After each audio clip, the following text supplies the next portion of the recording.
At sa araw na ito, ating tatalakayin ang isang nakakabahalang kwento mula sa Shijiazhuang, China. Isang lugar kung saan ang isang taong may madilim na puso ay nagdulot ng takot sa buong komunidad dahil sa kanyang masasamang gawain. Lalo na sa huling biktima na isang batang babae na may edad na 13 taong gulang pa lamang. Noong umaga ng July 22, 2006, isang malakas na sigaw ang bumasag sa katahimikan mula sa isang lumang apartment sa Shijiazhuang.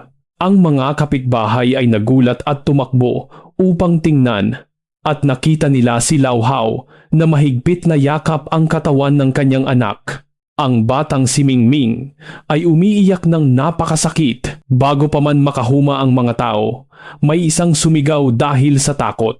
Sa sandaling iyon, napansin nila na ang ibabang bahagi ng katawan ni Mingming ay may matinding pinsala.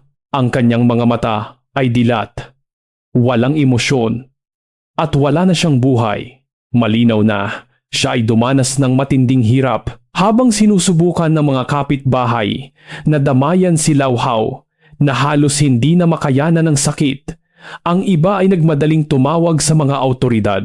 Hindi nagtagal, dumating ang mga opisyal sa pinangyarihan ng insidente.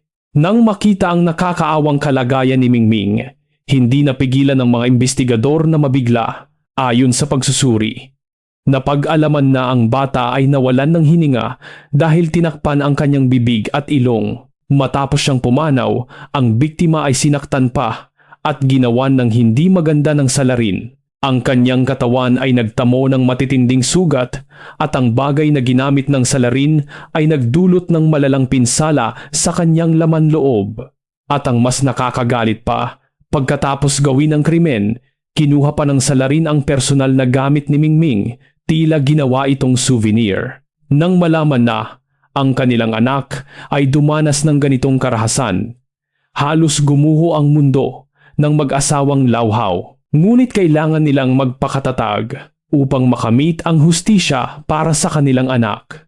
Ayon sa kanila, si Mingming ay isang mabait na bata.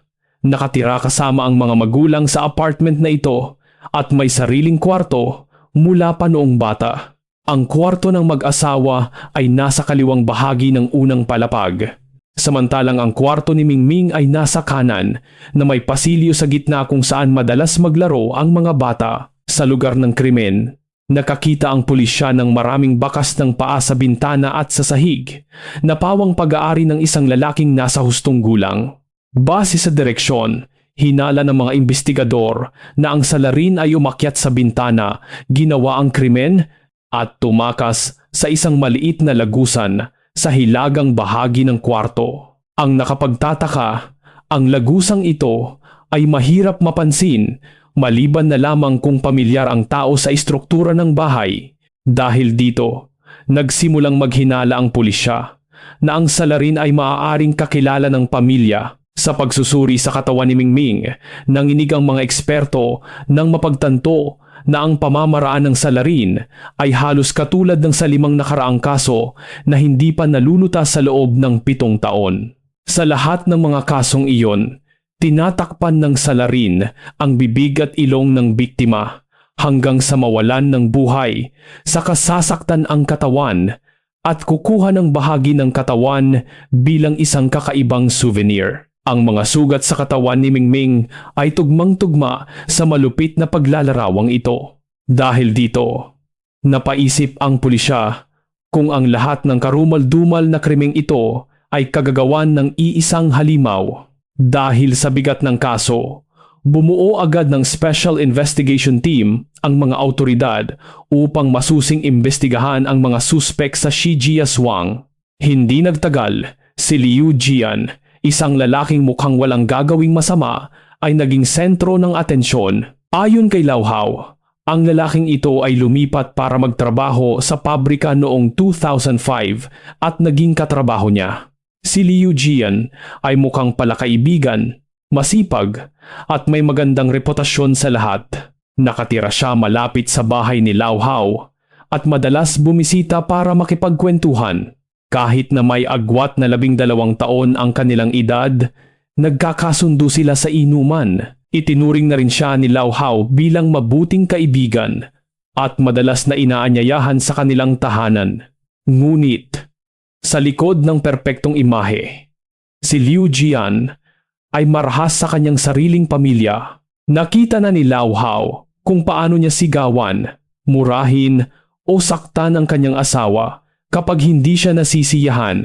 Ang kanyang bahay ay madalas na maingay dahil sa pag-aaway. Tuwing nag-aaway sila ng kanyang asawa, pumupunta siya kina Lau Hao para maglabas ng sama ng loob. Kahit na pinagsabihan na siya ni Lau Hao, ang katwiran lang niya ay siya ang naghahanap buhay kaya may karapatan siyang utusan ang kanyang asawa. At ang mas nakapukaw sa interes ng pulisya ay ang kakaibang kilos ni Liu Jian pagkatapos ng insidente. Kinabukasan, matapos ang nangyari kay Mingming, nagpaalam siya sa trabaho para damayan si Lau Hao. Ngunit nang mabanggit ni Lau Hao na hinala ng pulisya ay kakilala ang may gawa, biglang nanginig si Liu Jian at muntik nang mabitawan ang kanyang bag. Nang mapansin ang pagtataka ni Lau Hao, nagdahilan siya na nagulat lang siya at nagmamadaling umalis matapos ang ilang salita. Ang kahina-hinalang kilos na ito ay lalong nagpatibay sa hinala ng pulisya. Sa tulong ni Lau Hao, pinuntahan ng mga opisyal ang bahay ni Liu Jian para maghanap ng ebidensya. Ngunit ang buong pamilya niya ay tumakas na. Hindi na nag-aksaya ng oras ang pulisya at kumuha agad ng search warrant. Nang buksan ang refrigerator sa kanyang bahay, natigilan ang isang pulis sa nakakakilabot na tanawin. Mga plastic bag na naglalaman ng mga bahagi ng katawan na nakaayos ng maigi. Tila isang nakakatakot na koleksyon. Agad na dinala ang mga plastic bag para suriin. Ang resulta ay ikinagulat ng lahat. Ang isa sa mga ito ay pag-aari ni Mingming. Ang iba naman ay tumugma sa DNA ng mga biktima sa mga kasong hindi pa nare-resolba. At si Liu Jian, ang lalaking itinuring na mabuting kaibigan, ay siya palang halimaw na matagal nang hinahabol ng batas dahil sa matibay na ebidensya. Naglunsad ng malawakang operasyon ang pulisya upang hulihin si Liu Jian. Noong July 26, 2006, nahuli siya sa isang hotel sa Shijiazhuang. Sa ilalim ng matinding interogasyon, napilitang umamin ang salarin sa kanyang serye ng karumal-dumal na krimen, ang pananakit at pagkitil sa buhay ng maraming kababaihan sa paraang napakalupit na kahit ang mga veteranong pulis ay nangilabot. Ayon sa kanyang salaysay, nagsimula ang lahat sa kanyang hindi normal na pagkahumaling sa mga hindi angkop na babasahin at panoorin simula pa noong bata siya. Noong siya ay 20 anyos at kakatapos lang sa serbisyo, si Liu Jian na may limitadong edukasyon at na-pressure sa loob ng militar ay tila pumasok sa ibang mundo nang matuklasan ang mga maseselang nilalaman na humaling siya at nalulong dito nang hindi namamalayan na nilalason na nito ang kanyang isipan at binubuksan ang pinto patungo sa paggawa ng krimen. Sa paglipas ng panahon, ang panonood ay hindi na sapat para tugunan ang kanyang baluktot na pagnanasa.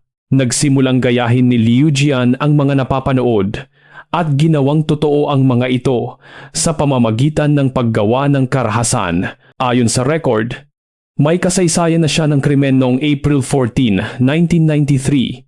Habang naglalakad sa gabi, nakasalubong niya si Zhao Meng, isang babaeng naglalakad mag-isa pa uwi. Nang makita ang magandang hubog ng katawan nito, pumasok sa isip niya ang mga hindi magagandang imahe. Dahil hindi mapigilan ang sarili, sinundan siya ni Liu Jian. Nang buksan ni Zhao Meng ang pinto ng bahay, pumasok siya ng tahimik na parang anino. Sumigaw at nanlaban ang babae dahil sa takot, ngunit wala siyang laban sa lakas ng isang dating sundalo. Inalis niya ang saplot ng biktima, tinakpan ang bibig nito at nagbanta. Nakikitilin ang buhay nito kapag nanlaban pa. Napilitang tumahimik si Zhao Meng. Matapos makuha ang gusto sa buong gabi, umalis si Liu Jian na tila kontento. Nagbanta pa siya na papatayin ng babae kung magsusumbong ito sa pulis.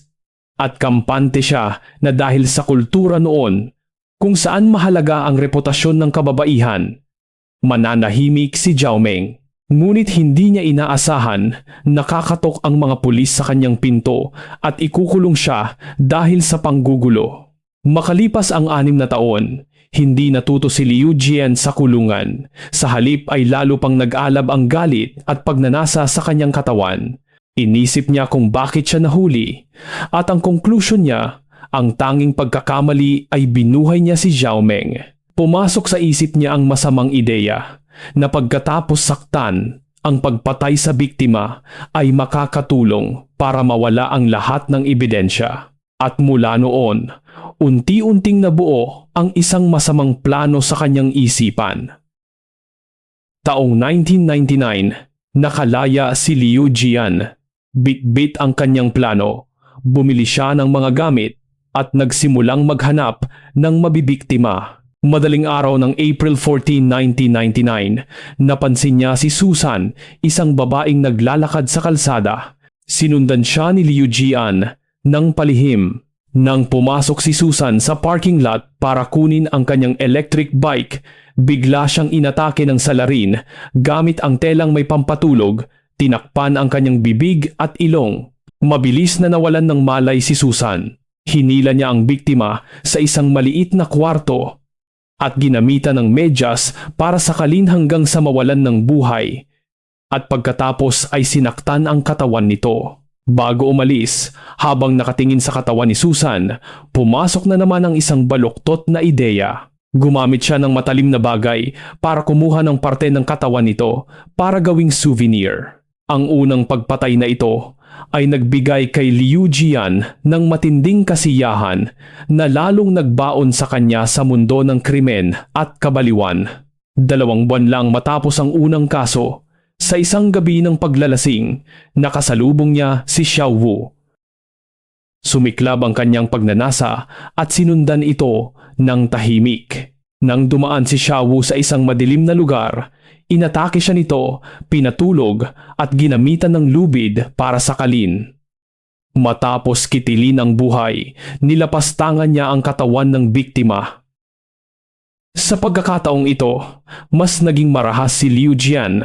Gumawa siya ng mga bagay na labis na nakakasilakbo ng damdamin sa katawan ni Xiao Wu, bagay na ikanginginig ng sinumang makakaalam. Pagkatapos, hinalughog niya ang bag ng biktima, kinuha ang lahat ng pera at umalis na parang walang nangyari. Matapos ang kasong ito, tumigil siya sa paggawa ng krimen ng 2 taon dahil nag-asawa siya. Sa simula, inakala niyang magbabago na siya dahil sa masayang buhay may asawa. Ngunit hindi nagtagal, ang mga simpleng pag-aaway ay naging dahilan para magsawa siya at hindi na natutugunan ng asawa ang kanyang masamang pagnanasa. At ang apoy ng kasamaan sa loob ng lalaking ito ay muling nag-alab, mas matindi kaysa dati. Dala ng kanyang baluktot na isipan, nagpatuloy si Liu Jian sa landas ng krimen. Sa mga sumunod na taon, nagbago ang kanyang estilo mula sa pagsunod sa mga naglalakad, naging pagnanakaw ng pasok sa mga dormitoryo ng babae, lahat ay para lamang sa sariling kasiyahan. Ang bawat pagpatay ay lalong nagpapalubog sa kanya sa kumunoy na walang labasan. Ayon sa kanya, ang paraan ng pagsakal at pananakit ay ginaya lang niya sa mga napanood. Ngunit ang kalupitan sa katawan ng mga biktima ay sarili niyang ideya na ipinagmalaki pa niya sa mga pulis. Ang mas nakakakilabot, inuuwi ng salarin ang mga bahagi ng katawan at itinatago bilang souvenir na tinitingnan niya kapag nalulungkot.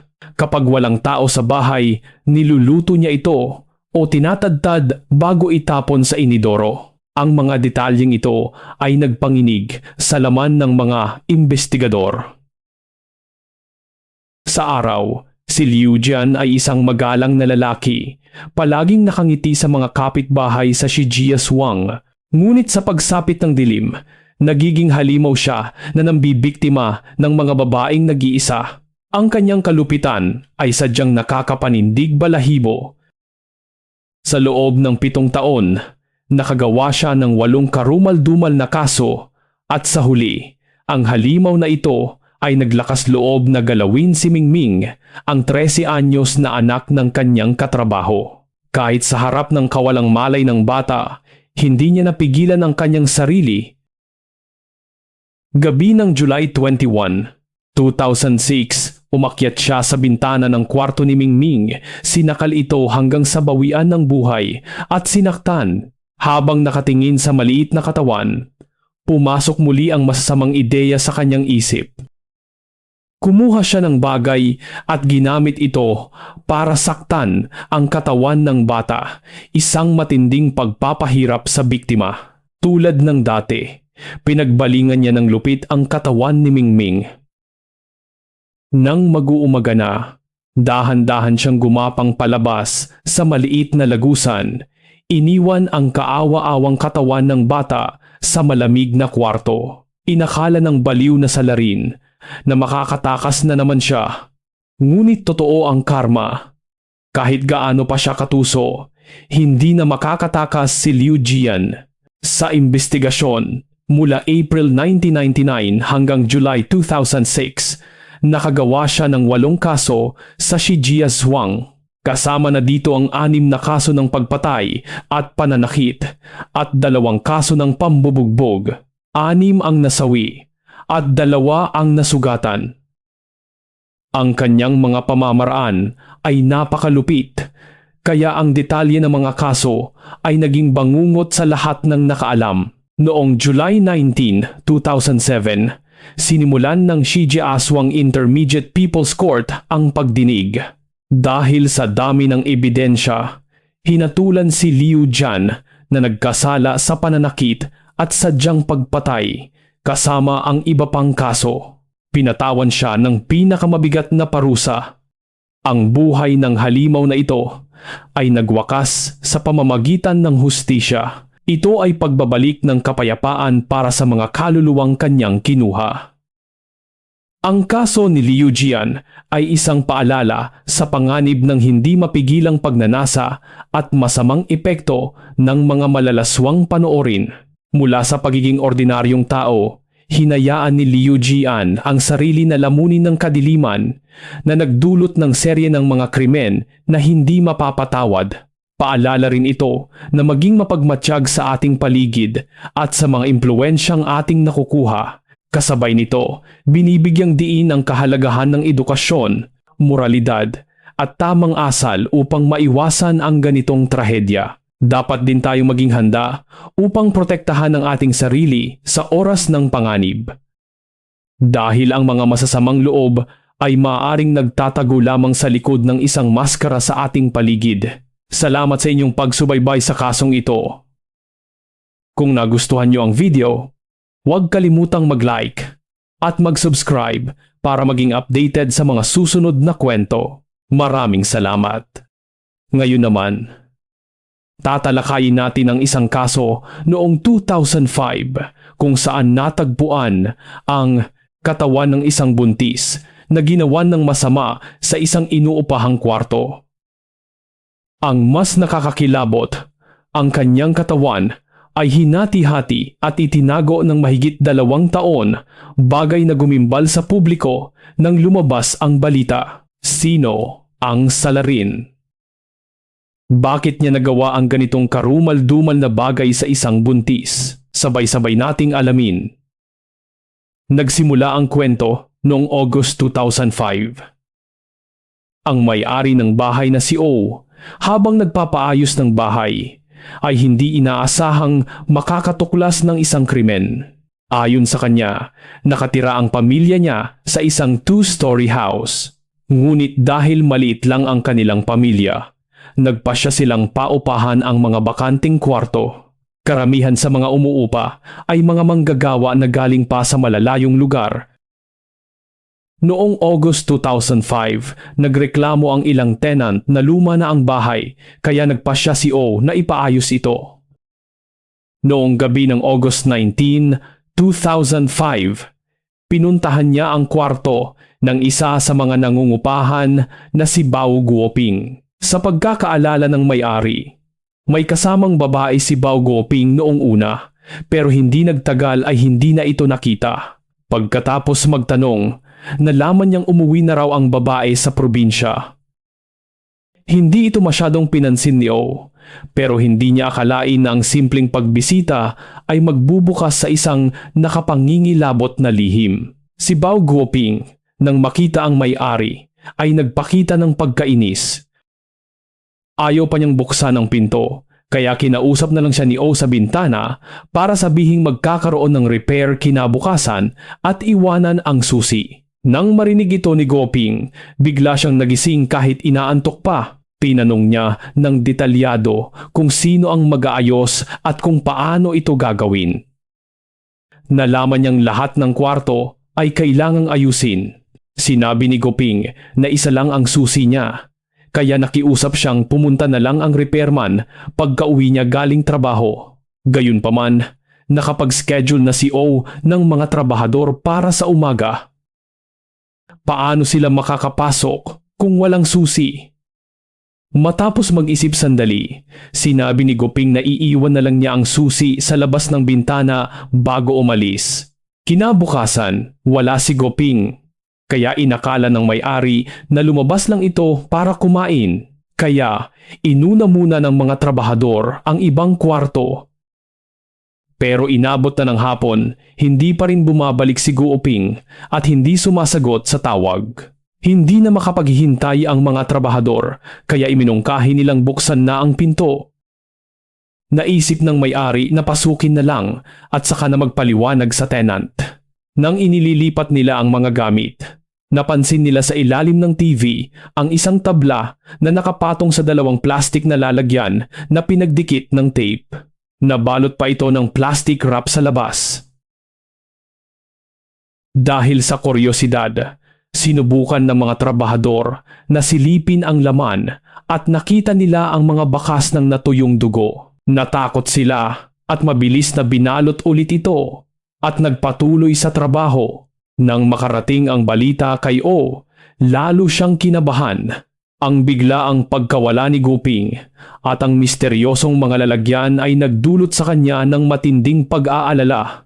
Sa huli, nagpa siyang tumawag ng pulis. Agad na nagpadala ng tauhan ng pulisya para inspeksyonin ang lugar. Pagkaalis pa lang ng plastic wrap, sumingaw na ang hindi kaaya-ayang amoy. Ang lalagyan ay puno ng mga piraso ng katawan. Hindi mahirap isipin na ito ay resulta ng isang karumal-dumal na krimen.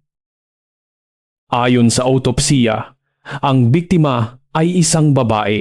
Matapos hatiin ang katawan, isinama ito sa mga damit at inilagay sa dalawang plastik na lalagyan para itago. Matagal na panahon na itong patay. At ang mas nakakagulat, hindi lang isang buhay ang nawala dahil ang biktima ay nagdadalang tao nang mangyari ang krimen. 00177,349. Agad na kumuha ng atensyon ng pulisya ang kasong ito. Bumuo sila ng Special Investigation Team. Dahil natagpuan ang katawan sa kwarto ni Guoping at nawawala siya, siya ang naging pangunahing suspek sa investigasyon. Nalaman ng pulisya na siya ay 41 anyos mula sa Nanling, Anhui at nagtatrabaho bilang cook sa isang fast food restaurant. Pinuntahan agad ng mga pulis ang restaurant pero sinabi ng may-ari na hindi siya pumasok. Hati ang puwersa ng pulisya.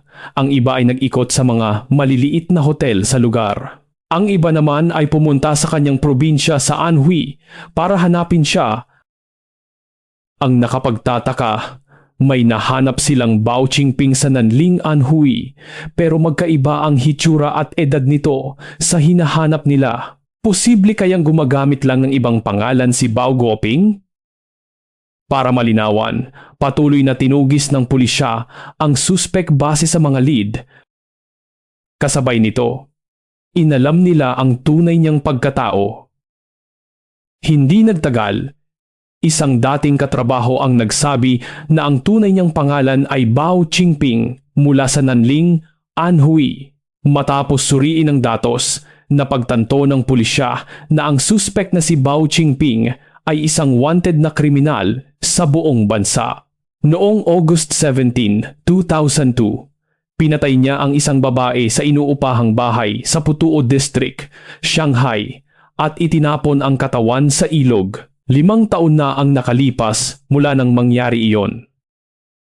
Dahil delikadong tao ang kanilang hinaharap, humingi ng dagdag na puwersa ang pulisya. Gayunpaman, naging mahirap ang paghahanap.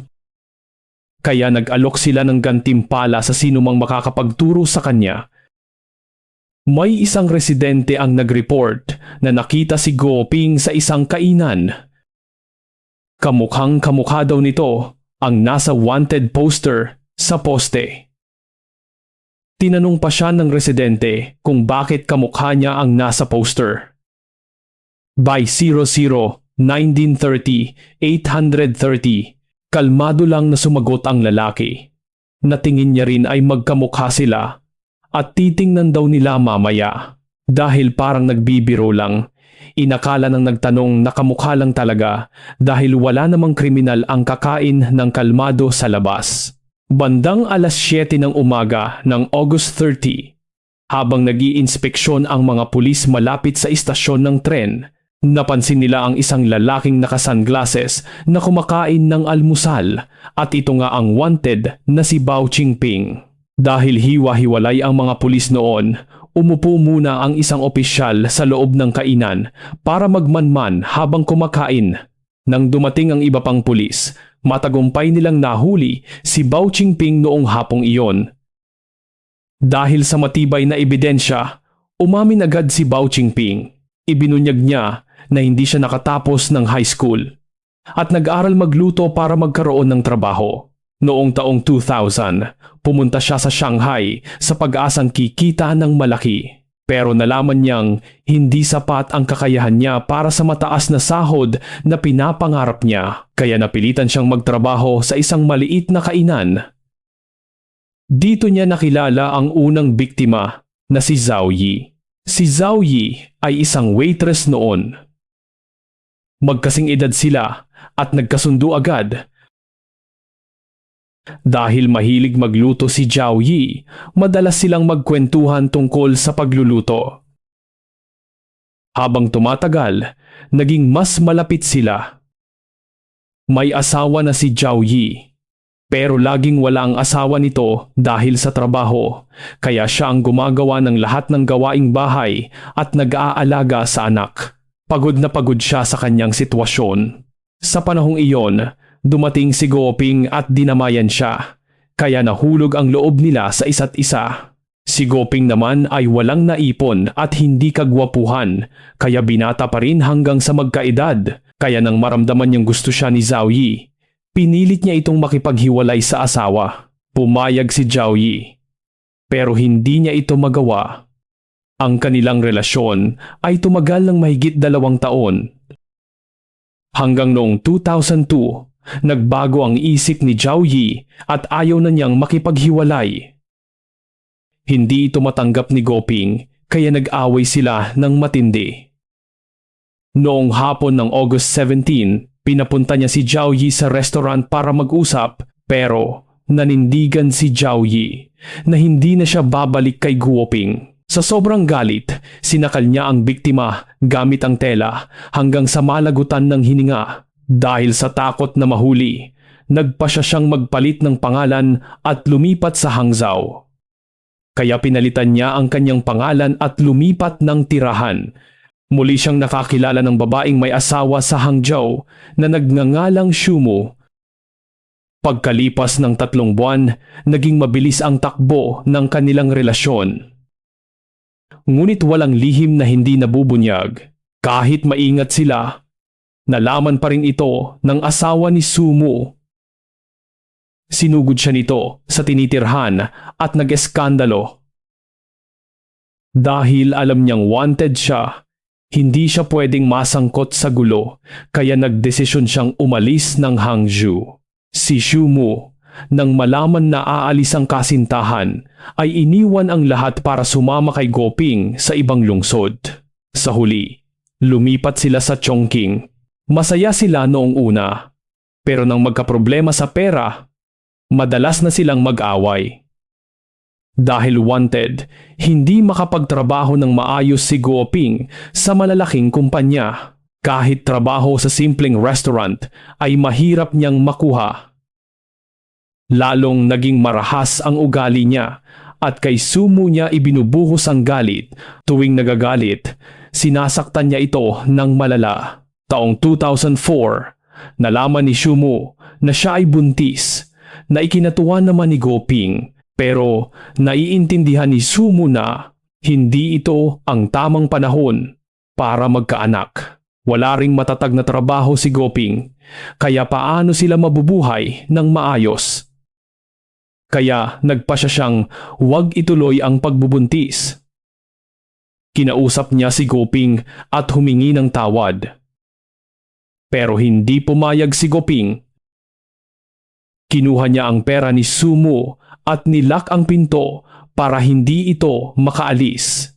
Nagbanta pa siya na kung tatakas si Sumu, hindi siya nito patatahimikin. Isang gabi, noong May 2005, muling nagpaalam si Sumu na umuwi. Pero tumanggi si Guoping kaya nag-away sila ng matagal. Sa galit ni Sumu, sinabi niyang kung ayaw magbigay ng pera ni Guoping, mangungutang siya o magsasangla para makauwi.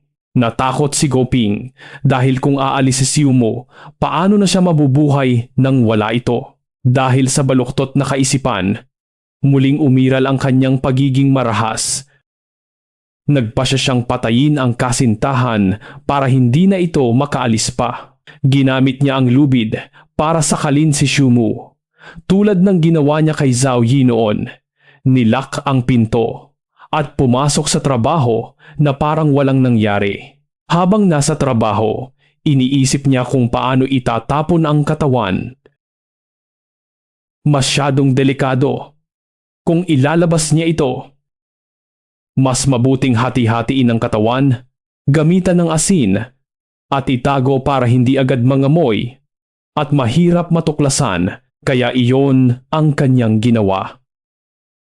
Kinagabihan, bumili siya ng 20 pakete ng asin, kutsilyo, plastik na lalagyan at plastic wrap at bumalik sa kwarto. Hinati niya ang katawan ni Sumu, nilagyan ng asin, inilagay sa lalagyan at binalot ng maigi para hindi mapansin. Inilagay niya ito sa sulok at pinatungan ng tabla at TV. Kasama niyang namuhay ang katawan sa loob ng 2 taon hanggang sa puntahan siya ng may-ari para sa repair. Sa takot na mahuli, tumakas si Bao Guoping mula sa Chongqing ng gabing iyon. Noong una, pumunta siya sa Mengcheng, Anhui, pero naramdaman niyang hindi siya ligtas doon. Kaya kinabukasan, lumipat siya sa isang maliit na bayan sa Nanling, Anhui. Malayo ito at mahirap puntahan ng mga pulis. Isa pa, ito ang kanyang probinsya kaya madaling magtago, pero hindi niya inasahan na makikilala siya ng isang residente habang kumakain na nagdulot sa kanya ng kaba. Pagkaalis sa kainan, tumakas siya papuntang Guishan, Anhui noong gabi ring iyon. Samantala, nalaman ng pulisya na tumuloy siya sa Gishan. Agad silang pumunta doon at matagumpay na nahuli ang marahas na kriminal. Dahil sa matibay na ebidensya, inamin niya ang lahat ng kasalanan. Sa huli, hinatulan siya ng pinakamabigat na parusa.